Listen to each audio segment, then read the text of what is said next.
bahwa di situ memang ada beberapa aturan yang perlu lebih detail untuk dilakukan oleh wajib pajak yang akan melakukan permohonan pengembalian dengan jumlah lebih bayar paling banyak 100 juta untuk suatu bagian tahun pajak atau tahun pajak. Apakah kemudian dapat dipastikan nih permohonan pengembalian pendahuluannya akan dikabulkan oleh KPP?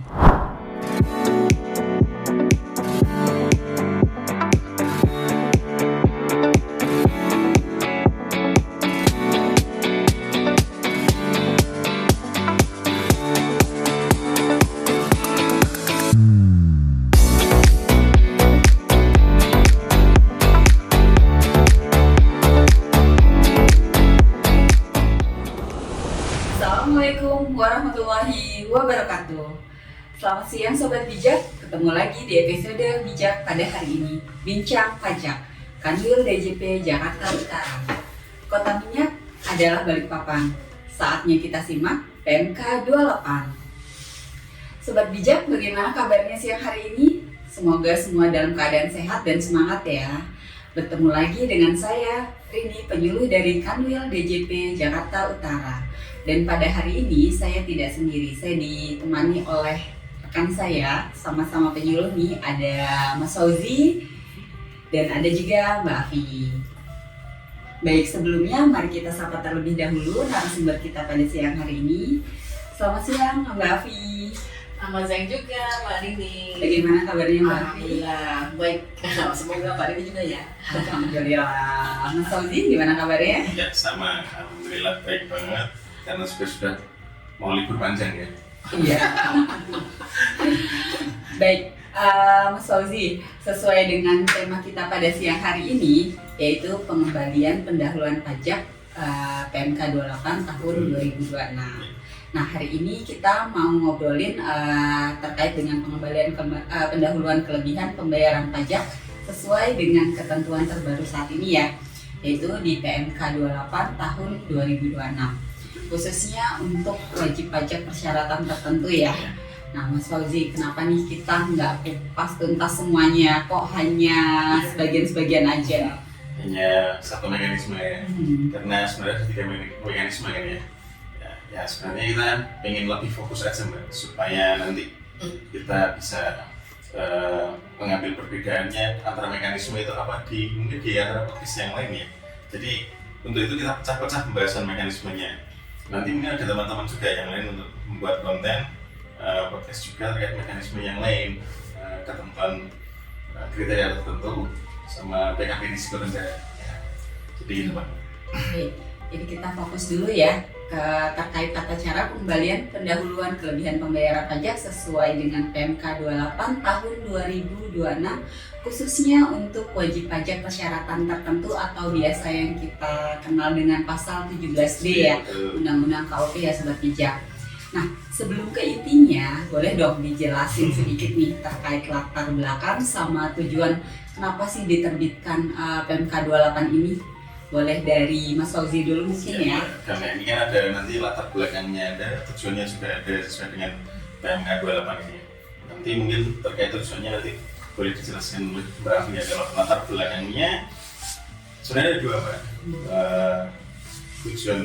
Latar belakang diterbitkannya PMK 28 ini. Yang pertama karena PMK lama yaitu PMK 39 tahun 2018 tentang tata cara pemberian pembayaran pajak sebagaimana telah dibarengi dengan PMK 119 tahun 2024 itu belum menampung kebutuhan penyesuaian tata cara pengembalian pendahuluan kelebihan pembayaran pajak. Jadi dirasa kurang memadai untuk menampung kebutuhan penyesuaiannya terkait dengan kelebihan pembayaran pajaknya. Kemudian yang kedua, adanya surat dari Komisi Pemberantasan Korupsi atau KPK RI ya, yang pada intinya menyampaikan bahwa perlunya perbaikan pemberian kembalian pendahuluan kelebihan pembayaran pajak dengan mempertimbangkan rekam jejak fraud WP selain dari kepatuhan formal. Jadi istilahnya ini semakin diperketat supaya tidak sembarangan kita untuk memberikan gitu. Jadi diberikan atas hal yang benar-benar sudah melalui filter yang jelas dan rigid gitu. Nah kemudian terkait tujuannya nanti Mungkin Mbak Abi boleh menyampaikan terkait itu juga. Oke, baik, izin melanjutkan dari sini. Diterbitkannya PMK 28 tahun 2026 ini ada 3 saat ini tujuannya. Yang pertama yaitu meningkatkan akurasi dalam pelaksanaan ketentuan pengembalian pendahuluan kelebihan pembayaran pajak. Jadi supaya lebih akurat lagi ya dibandingkan dengan peraturan yang sebelumnya pada pelaksanaannya PMK 39 yang ini tuh lebih ya itu tadi lebih detail lagi gitu ya. Kemudian yang kedua yaitu memberikan landasan hukum yang jelas atas pelaksanaan pengembalian pendahuluan kelebihan pembayaran pajak. Kemudian yang ketiga yaitu memberikan kepastian hukum dalam pelaksanaan hak dan pemenuhan kewajiban perpajakan. Nanti bisa kita lihat lebih detail bahwa di situ memang ada beberapa aturan yang perlu lebih lebih detail untuk dilakukan oleh wajib pajak yang akan melakukan permohonan pengembalian pendahuluan. Ada semacam persyaratan formal dan materialnya Mbak ya, di mana dibandingkan dengan ketentuan yang sebelumnya itu ada beberapa perubahan dan penyesuaian gitu ya kira-kira ya. Iya, betul sekali. Jadi PMK 28 tahun 2026 ini diterbitkan untuk menyempurnakan dan menyesuaikan ya beberapa hal yang sudah diatur di ketentuan yang lama gitu ya. Iya betul. Oke, baik. Kemudian secara lebih spesifik nih, tema atau hal yang akan kita informasikan pada acara kali ini yaitu tata cara pengembalian pendahuluan kelebihan pembayaran pajak sesuai dengan PMK 28 tahun 2026 untuk wajib pajak persyaratan tertentu atau yang lebih kita familiar dengan pasal 17 di Undang-Undang KUP ya. Kemudian nih Mas Waldi, apa aja yang harus dipenuhi oleh wajib pajak nih? Sehingga wajib pajak dapat mengajukan permohonan pengembalian pendahuluan sebagai wajib pajak persyaratan tertentu. Nah ya ini hal yang penting ya, jadi nanti mungkin bisa dibandingkan dengan ketentuan lamanya. Untuk di PMK 28 ini ada beberapa yang harus dipenuhi oleh wajib pajak terkait dengan permohonan pengembalian pendahuluan, khususnya melalui mekanisme persyaratan tertentu. Ada beberapa nanti mungkin bisa split Pak ya. Jadi yang pertama, wajib pajak orang pribadi yang tidak menjalankan usaha atau pekerjaan bebas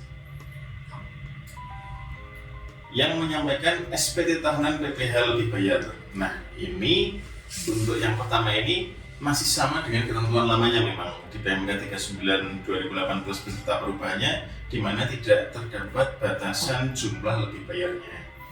Jadi masih sama gitu dengan PMK yang lama terkait dengan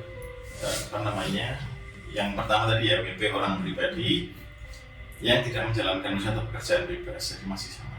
Kemudian yang kedua, wajib pajak orang pribadi yang menjalankan usaha atau pekerjaan bebas. Kalau yang tadi yang pertama tidak menjalankan usaha atau pekerjaan bebas. Kalau yang kedua ini orang pribadi yang menjalankan usaha atau pekerjaan bebas yang menyampaikan surat pemberitahuan tahunan pajak penghasilan lebih bayar dengan jumlah lebih bayar paling banyak 100 juta untuk suatu bagian tahun pajak atau tahun pajak.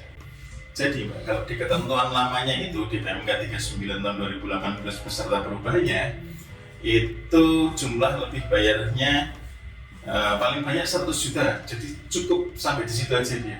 Tidak ada tambahan deskripsinya. Kemudian di PMK 28 ini diperkhusus lagi didetailkan menjadi jumlah lebih bayar paling banyak 100 juta untuk suatu bagian tahun pajak atau tahun pajak. Jadi ada embel-embelnya itu, ada tambahannya gitu. Nah kemudian mungkin yang ketiga boleh. Baik, lanjutkan. Untuk yang poin berikutnya adalah kepada wajib pajak badan dan PKP yang sekarang itu ada batasan yang diberikan atas omset dan nilai yang lebih banyak dapat diberikan. Yang pertama yaitu untuk wajib pajak badan. Di situ wajib pajak badan yang menyampaikan surat pemberitahuan tahunan PPh dibayar ada ketentuan bahwa jumlah peredaran usaha antara 0 sampai dengan 50 miliar itu dapat diberikan lebih bayar dengan jumlah terbanyak yaitu sebesar 1 miliar rupiah untuk satu bagian tahun pajak atau tahun pajak. Kemudian kalau yang dulu itu kan ketetapannya ini ya omsetnya tidak dibatasi seperti ini.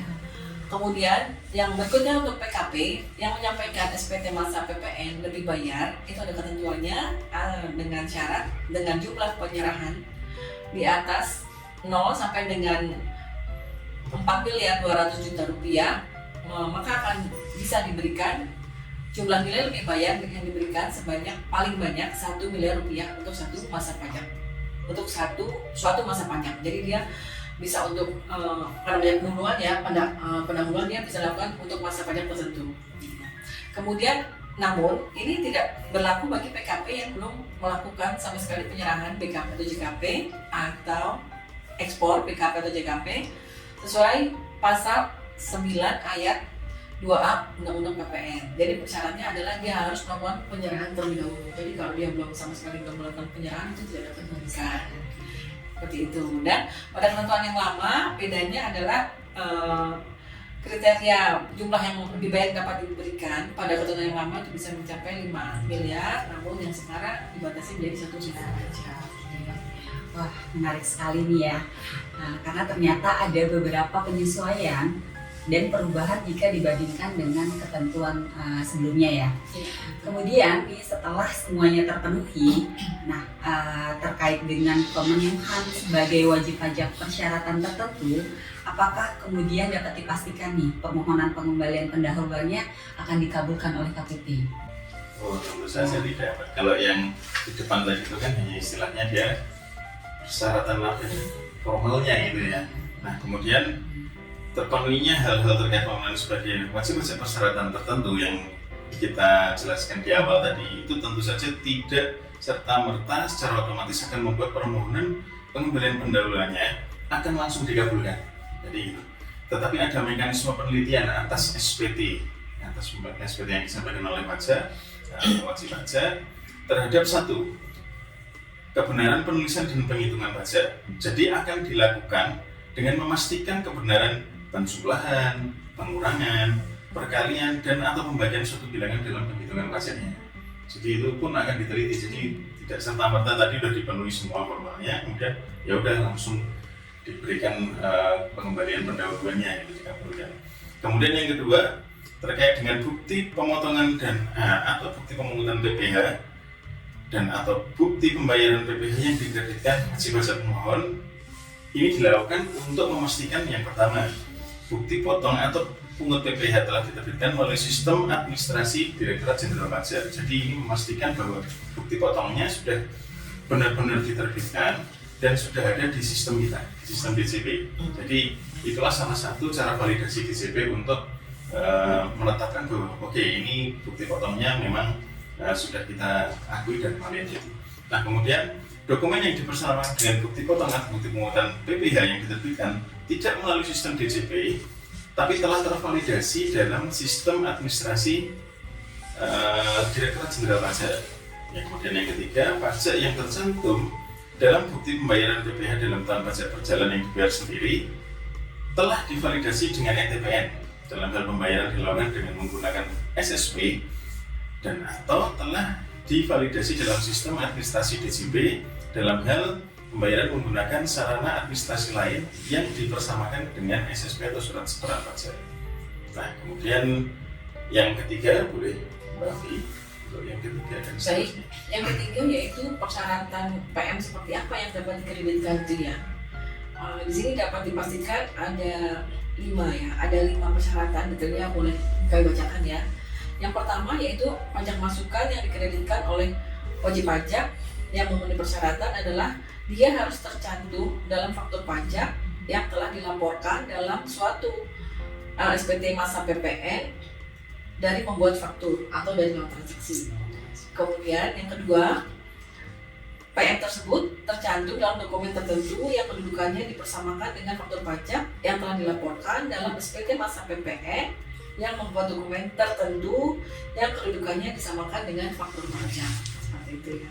Kemudian yang ketiga, faktur pajak masukan itu juga telah kedudukannya sama dengan faktur pajak yang dilaporkan oleh pihak lain sebagaimana diatur dalam pasal 32A Undang-Undang KUP dan tentang Undang-Undang tentang ketentuan SPT masa PPN dengan ketentuan peraturan perundangan yang terkait. Kemudian yang keempat yaitu faktur pajak masukan tersebut tercantum dalam dokumen tertentu yang kedudukannya dipersamakan dengan faktur pajak berupa dokumen pemberitahuan impor barang terkait dengan impor barang, di mana dengan ketentuan telah dipertukarkan secara elektronik dengan Direktorat Jenderal Pajak atau yang telah diunggah oleh wajib pajak dengan ketentuan mencantumkan NTPN sesuai dengan ketentuan sebagaimana diatur dalam Peraturan Menteri Keuangan mengenai pengeluaran barang impor untuk dipakai. Kemudian juga yang terakhir adalah pajak masukan tersebut tercantum dalam dokumen surat penetapan pembayaran biaya masuk, cukai, dan atau pajak dengan ketentuan dia harus mencantumkan NTPN-nya. Kemudian dia harus terdapat dalam sistem informasi pelayanan Direktorat Bea Cukai. Kemudian dia juga telah dipertukarkan infonya secara elektronik dengan Dirjen Pajak antara Bea Cukai dengan DJP. Kemudian harus sudah dibayarkan oleh wajib pajak melalui penyelenggara pos terkait dengan impor barang kiriman. Jadi memang peraturannya di sini dibuat lebih detail lagi dan memang untuk apa? Untuk diingat kembali gitu ya. Kemudian yang terakhir yaitu pajak masukan yang dibayar sendiri oleh WP tersebut harus memenuhi persyaratan tertentu jika. Yang pertama yaitu dia harus telah tervalidasi NTPN-nya, gitu ya. Kemudian yang kedua harus telah tervalidasi dalam sistem Direktorat Jenderal Pajak dalam hal pembayaran menggunakan sarana administrasi lain yang disamakan dengan surat setoran pajak. Jadi intinya harus tervalidasi baik dia melalui secara langsung maupun tidak langsung dengan aplikasi yang terkait. Kemudian yang berikutnya ada sedikit tambahan. Untuk wajib pajak yang PM-nya diakui, dia harus memenuhi kegiatan yang meliputi pertama yaitu ekspor barang kena pajak berwujud, kemudian penyerahan barang kena pajak atau penyerahan JKP kepada pemungut PPN, kemudian yang ketiga penyerahan BKP atau JKP yang nilainya tidak dipungut, kemudian juga ekspor barang BKP berwujud dan atau ekspor JKP. Dalam hal permohonan pengembalian pendahuluan kelebihan pembayaran pajak bagi wajib pajak yang memenuhi persyaratan tertentu, maka dapat diajukan pada masa pajak selain akhir tahun buku. Jadi kalau misalnya di akhir tahun buku itu boleh tidak ada penyerahan kegiatan tertentu itu Mbak ya? Iya boleh, makanya ini apa dinamakan pengembalian pendahuluan, jadi dia tidak harus menunggu di masa akhir tahun pajak. Baik. Kurang lebih begitu. Oke, nah cukup lengkap dan detail ya Sobat Pajak ya terkait penjelasannya tadi ya. Dan nantinya nih, tadi kan wajib pajak mengajukan permohonan, kemudian dilakukan penelitian ya. Nah dari hasil penelitiannya itulah yang akan dijadikan dasar oleh Direktorat Jenderal Pajak untuk memberikan pengembalian pendahuluan kelebihan pembayaran pajak pada wajib pajak. Begitu ya kira-kira ya Mas Fauzi dan Mbak Uli. Oke. Jadi seperti itu Pak. Jadi kalau misalnya tadi kan yang pertama kita sudah menginformasikan terkait dengan pemenuhan kewajiban formalnya. Kemudian di situ setelah formalnya terpenuhi, kemudian ada yang namanya penelitian SPT. Nah, jadi berdasarkan hasil penelitian SPT tadi, karena formalnya sudah terpenuhi, kemudian DJP akan menerbitkan yang pertama ya, jika hasil penelitiannya menunjukkan terdapat kelebihan pembayaran pajak, maka DJP akan menerbitkan yang namanya surat keputusan pengembalian pendahuluan kelebihan pajak atau SKP BKP. Itu jika memenuhi dua-duanya baik formal maupun penelitian. Tetapi ketika tidak terpenuhi dua unsur atau salah satunya, maka DJP tidak akan menerbitkan SKP BKP tadi, tapi akan memberitahukan kepada wajib pajak dalam bentuk pemberitahuan. Jadi seperti itu. Jadi ada dua kemungkinan. Kalau misalnya memenuhi dua-duanya baik formal maupun penelitian, maka akan diterbitkan SKP BKP. Tapi kalau tidak terpenuhi salah satu atau keduanya, maka akan dilakukan pemberitahuan kepada wajib pajak bahwa permohonannya tidak dapat diberikan pembelian pendahuluan. Seperti itu, Mbak. Oke. Baik. Nah, kemudian nih untuk jangka waktunya sendiri ya, mulai dari permohonan yang diajukan ke KPP, kemudian penelitian, kemudian keluar hasilnya nih ya, SKP PKP. Tadi itu keluarnya berapa lama, Mas? Kalau untuk SKP PKP ini atau pemberitahuan ya kalau misalnya ditolak, jadi ini diterbitkan paling lama 15 hari kerja. 15 hari kerja itu untuk permohonan pengembalian pendahuluan orang pribadi PPH ya. Ini untuk PPH. Kemudian 1 bulan untuk permohonan pengembalian pendahuluan untuk PPH badan. Begitu juga untuk SPT masa PPN. Jadi untuk membedakannya untuk orang pribadi PPH itu 15 hari kerja, kemudian 1 bulan itu untuk PPH badan sama SPT masa PPN, seperti itu Mbak, sejak permohonan diterima. Oke, berarti ini dari aturan yang lama nggak ada perubahan ya? Betul, kalau dari sisi waktu. Oke, baik. Kemudian kalau kondisinya nih dalam jangka waktu yang telah ditetapkan tadi ya, sebagaimana yang sudah dijelaskan Mas Sohili ya, itu terlampaui atau lewat nih, dan belum ada produk SKPPKP-nya ya. Jadi misalnya SPT masa PPN, dia lapornya biasanya akhir bulan berikutnya ya. Bulan Januari ya, Januari berarti kan dia laporkan di akhir Februari. Nah harusnya kan 28 Februari ya, atau 29 Februari, tapi ini Maret misalnya. Jadi kalau terjadi kondisi yang demikian, di mana sampai dengan jangka waktu yang sudah ditetapkan, sebagaimana penjelasan yang di atas tadi, sesuai ketentuan PMK 28 2026, belum juga diterbitkan SKPPKP atau pemberitahuan, maka permohonan wajib pajak dianggap dikabulkan oleh DJP dan akan segera diterbitkan SKPPKP setelah jangka waktu yang ditetapkan 15 hari, 1 bulan tadi itu berakhir. Jadi setelah itu. Setelah berakhirnya itu dia mengecualikan penelitian formal dan material yang otomatis harus diterima. Mau nggak mau, karena ini sudah dari komitmen di ketentuan ya ini ya. Jadi mau nggak mau, walaupun secara formalnya mungkin ada yang kurang atau dari hasil penelitiannya misalnya ada yang kurang juga, tapi karena waktunya udah lewat, ya mau nggak mau harus diterima. Iya. Oke. Nah, misalkan kondisinya tadi atas SKPPKP yang terbit tadi itu ternyata masih ada koreksinya. Jadi WP misalkan mengajukan permohonan 100, yang dikeluarkan SKPPKP-nya tidak 100 nih, hanya sebagian, misalkan contohnya 80. Nah, jadi kan menyebabkan jumlah kelebihan pembayar pajaknya kan tadi tidak sama ya, betul. antara permohonan dengan SKPPKP. Nah, atas selisihnya ini bagaimana nih? Apakah bisa diajukan permohonan lagi atau seperti apa?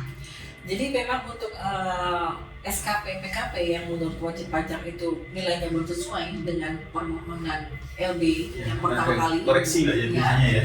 Makanya di situ wajib pajak dapat mengajukan kembali permohonan pengembalian pendahuluan kelebihan pembayaran pajak atas selisih kelebihan pembayaran pajak tersebut yang belum dikembalikan melalui surat tersendiri. Jadi seperti ini ya, misalnya di bulan Januari SPT masa PPN LB-nya 500 juta misalnya. Kemudian ada koreksi faktur pajak yang ternyata pajak masukan yang dikreditkan itu belum dilaporkan oleh pengelola transaksinya, makanya biasanya koreksi ya, itu kita koreksi ya. Nah, kemudian misalnya kalau koreksinya sejumlah 200 juta, jadi LB yang di masa Januari ini dikeluarkan hanya 300 juta. Nah, yang sisanya berarti yang bisa diajukan pengembalian selisih tadi untuk yang berikutnya bisa. Itu hanya 200 juta. Iya. Seperti itu ya. Bisa. Jadi di situ peneliti pada Direktorat Jenderal Pajak juga akan melakukan penelitian ulang kembali, karena biasanya memang koreksi yang pertama itu karena belum terlapor oleh orang transaksi dan itu belum terlihat pada sistem. Jadi wajib pajak merasa, oh nih kok saya ada selisih nih kelebihan yang belum diberikan, minta lagi gitu. Nah, dalam hal itu maka wajib pajak bisa melakukan permohonan kembali tidak melalui SPT pembetulan, namun melalui surat tersendiri yang mana ketentuannya adalah wajib pajak belum dilakukan pemeriksaan atas masa pajak, bagian tahun pajak atau tahun pajak yang telah diajukan permohonan pengembalian pendahuluan kelebihan pembayaran pajak yang pertama tadi sebagaimana dimaksud dalam pasal 10 ayat 1.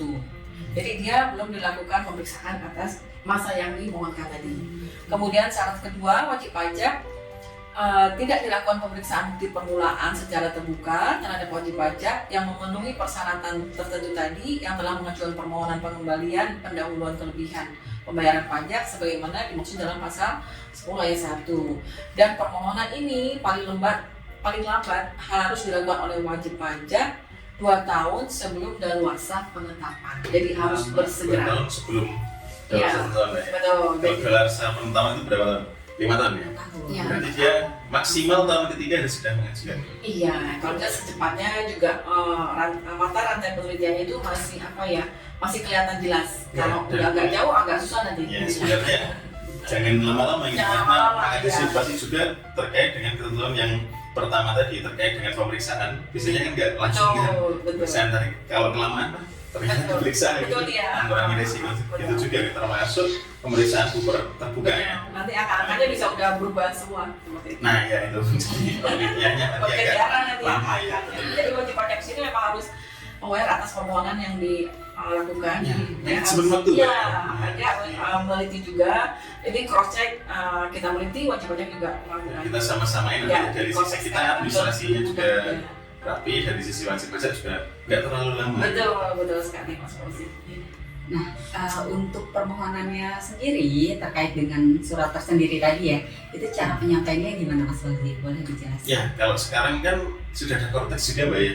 Jadi untuk permohonan yang pengembalian selisih tadi itu dapat dilakukan oleh wajib pajak melalui surat tersendiri, disampaikan secara elektronik melalui portal wajib pajak sendiri secara online, sekarang di Kortek ya ada ya. Atau jika tidak dapat disampaikan secara elektronik melalui portal WP, dapat juga disampaikan secara langsung atau melalui pos, perusahaan jasa ekspedisi atau jasa kurir ke KPP, KP2KP atau tempat lain yang ditetapkan oleh DJP. Jadi semakin banyak salurannya sebenarnya, dan ini demi kemudahan wajib pajak sebenarnya. Jadi dia bisa melakukan pengajuan permohonan secara online melalui akun WP sendiri juga. Kalau misalnya secara elektroniknya tidak memungkinkan, juga bisa melalui pengajuan dokumen fisiknya. Itu Mbak. Oke, wah banyak sekali ya informasi terbaru yang kita peroleh pada acara kita pada siang hari ini. Baik, karena informasi terkait PMK 28 tahun 2026 khususnya mekanisme pengembalian pendahuluan kelebihan pembayaran pajak untuk wajib pajak yang memenuhi persyaratan tertentu atau 17 di Undang-Undang KUP, sepertinya sudah kita sampaikan secara detail ya Mbak Fi dan Mas Fauzi ya. Oke, saatnya kita harus mengakhiri acara kita hari ini. Sebelum kita tutup, kira-kira ada tambahan nggak nih pesan-pesan dari Mas Fauzi maupun Mbak Afi? Nah, saya dulu deh. Oke. Jadi gini Mbak, ini kan masa transisi ya. Nah, kadang ada beberapa hal yang menjadi pertanyaan oleh wajib pajak terkait dengan pengajuan permohonan sebelum implementasi PMK 28 ini. Jadi kalau khusus yang kali ini kita bahas mekanisme pengembalian pendahuluan WP persyaratan tertentu 17 di Undang-Undang KUP, itu jika permohonannya disampaikan sebelum berlakunya PMK 28 ini, maka akan tetap ditindaklanjuti dengan PMK lama, yaitu PMK 39 beserta perubahannya. Nah, kemudian pesan untuk wajib pajak sendiri dari saya mungkin karena ini masih baru ya, jadi mohon untuk kepada sobat bijak wajib pajak yang terdaftar di lingkungan wilayah kantor wilayah DJP Jakarta Utara untuk lebih cermat lagi membaca, mencermati hal-hal yang mungkin menjadi hal-hal yang penting gitu, supaya nanti tidak terjadi hambatan di kemudian hari. Jadi misalnya terkait dengan hal-hal yang sifatnya formal, penelitian, itu nanti mohon diperhatikan. Jadi supaya nanti juga dari sisi wajib pajaknya sendiri juga enak gitu kan, cash flow-nya juga nggak terhambat gitu kan, dari kita sendiri, dari DJP-nya juga kita secara administrasi rapi juga gitu. Itu aja sih Mbak. Mungkin dari Mbak Afi boleh. Baik, sepertinya ya cukup lengkap ya. Mungkin sedikit aja tambahan yang untuk pengambilan kembali penetapan SKWP Patuh itu tanggal 1 sampai 7 Juni. Mungkin bisa dimanfaatkan sebaik-baiknya oleh teman-teman iya, pajak untuk semua. yang 17C ya. Iya, Kriteria tertentu. jangan lupa itu ya. Baik, terima kasih kepada kedua narasumber kita pada siang hari ini. Jadi untuk sobat bijak yang mau belajar lebih lanjut, silahkan sobat bijak mempelajari dan mencermati kembali nih hal-hal terkait dengan PMK 28 tahun 2026. Nah, semoga apa yang kami sampaikan pada acara kali ini dapat memberikan gambaran dan membantu sobat bijak untuk menjalankan kewajiban perpajakan secara lebih baik lagi. Jangan lupa untuk follow medsos Kanwil DJP Jakarta Utara serta menyalakan notifikasi sehingga sobat bijak tidak ketinggalan informasi terkait peraturan perpajakan terbaru dari kami. Sekian dari kami, selamat melanjutkan aktivitas. Wassalamualaikum warahmatullahi wabarakatuh. Pajak tumbuh, Indonesia Indonesia tumbuh. tumbuh. Terima kasih.